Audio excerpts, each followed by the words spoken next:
This topic is looking at limestone as a building material. It's a naturally occurring resource and it can be quarried from the ground in order to provide concrete and cement amongst other building materials. It's really, really important to consider the social, economic and environmental advantages and disadvantages of exploiting limestone, so using limestone and producing building materials from it. You're going to have to think about using limestone, cement and concrete as building materials and think about their advantages and disadvantages over other materials, over other things like timber, stone, glass and steel. You don't need to know about these other building materials, but you might be given information so that you can compare their uses to the use of limestone in things like cement and concrete. You're expected to know that the chemical formula of limestone is calcium carbonate, or CaCO3, and that this can be quarried. We'll look at the advantages and disadvantages of quarrying in a moment. You're supposed to know about 3 key reactions including your limestone. So the first one is that it can undergo thermal decomposition. If you see that in an exam and you've forgotten what thermal decomposition means, look at the words. Thermal, it means heat. Decomposition, it means something breaking down. So you're breaking down the calcium carbonate chemical using heat, and it turns into calcium oxide and carbon dioxide. That's your first equation. Associated with that equation, you also need to know that magnesium carbonate, copper carbonate, zinc carbonate, calcium carbonate and sodium carbonate also decompose when they're heated in a similar way. So magnesium carbonate would make magnesium oxide and carbon dioxide. Copper carbonate would make copper oxide and carbon dioxide, and so on. So the reaction's the same every time. It's a thermal decomposition reaction. The second important equation to do with calcium carbonate is the fact that once you've made that calcium oxide, it can then actually go on and react further. So the calcium oxide that we've made then reacts with water to produce calcium hydroxide. So your second reaction is calcium oxide plus water gives you calcium hydroxide. This is an alkali, so the opposite of an acid, and it can be used to neutralize our acids. For the third equation, we then think about what happens to our calcium hydroxide as it reacts.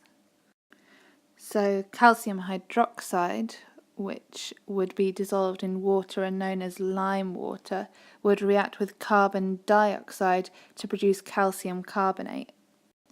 So our third equation, calcium hydroxide plus carbon dioxide, turns into calcium carbonate. And the calcium hydroxide in water, also known as your lime water, can actually be used to test whether a gas is or is not carbon dioxide. If you have carbon dioxide gas and if you bubble it through your lime water, then that lime water will go cloudy, it'll go kind of milky white colour. So in these 3 equations we started off with calcium carbonate, and then at the end we've produced calcium carbonate again. That's why we refer to it as the limestone cycle. It goes back around to the starting point, which is your calcium carbonate. So we can summarise the reactions in a cycle. You start off with your calcium carbonate, and when you heat it, it undergoes thermal decomposition to make your calcium oxide and your carbon dioxide.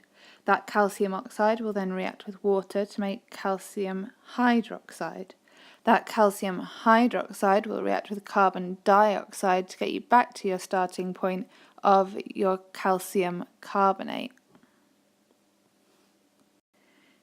If you find the cycle useful, learn the cycle. If you find it a bit confusing, just learn the 3 equations. Calcium carbonate, heated up, undergoes thermal decomposition to make calcium oxide and carbon dioxide. That calcium oxide reacts with water to make calcium hydroxide, and your calcium hydroxide reacts with carbon dioxide to give you back the calcium carbonate and go back to the start of the cycle.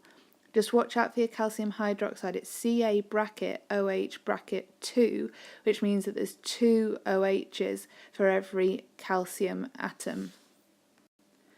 The only other equation you're expected to know is that carbonates, so for example calcium carbonate, can react with acids to produce carbon dioxide, a salt and water. You'll look at these carbonate reactions with acids in Unit 2 as well. But in context, you need to know it here because limestone, calcium carbonate, can be damaged by acid rain. So the acid in the acid rain will react with the calcium carbonate, the limestone, to make a salt, carbon dioxide and water. What you'd actually see here is you'd see the carbonate starting to fizz when the acid comes into contact with it. So when it reacts with the acid, it would fizz, and that's because it's giving off the CO2 gas. That's the fizzing, that's the bubbles of gas that are given off. The chemical equation is here. If you have hydrochloric acid, calcium carbonate plus hydrochloric acid gives you calcium chloride, CaCl2 as your salt, CO2 as the gas, and H2O as water. Just make sure you watch out, it is CaCl2, so don't forget about that. And that means if you want to balance it, you have to have 2 HCl's. Things like your sodium carbonate, magnesium carbonate, zinc carbonate and copper carbonate all react in the same way. But instead of making calcium chloride, you'd actually make, for example, sodium chloride or magnesium chloride or zinc chloride or copper chloride. You'd still get the CO2 and the H2O though. We've said it fizzes, and that fizzing is carbon dioxide. Don't forget that actually you could test whether it is carbon dioxide and check whether it's carbon dioxide by using your lime water. And if it is CO2, if it is carbon dioxide, that lime water should go cloudy. You also need to know how cement and mortar and concrete are made. So if you want to make cement, you take some limestone and heat it with clay. If you want to make mortar, you take that cement, which is the limestone heated with clay, and mix it with sand. So cement and sand makes mortar. And then, if you wanted to make concrete instead, you take the cement and mix that with sand and aggregate to make the concrete. That word aggregate just means kind of small stones, and it makes the concrete a slightly different consistency to your cement and to your mortar.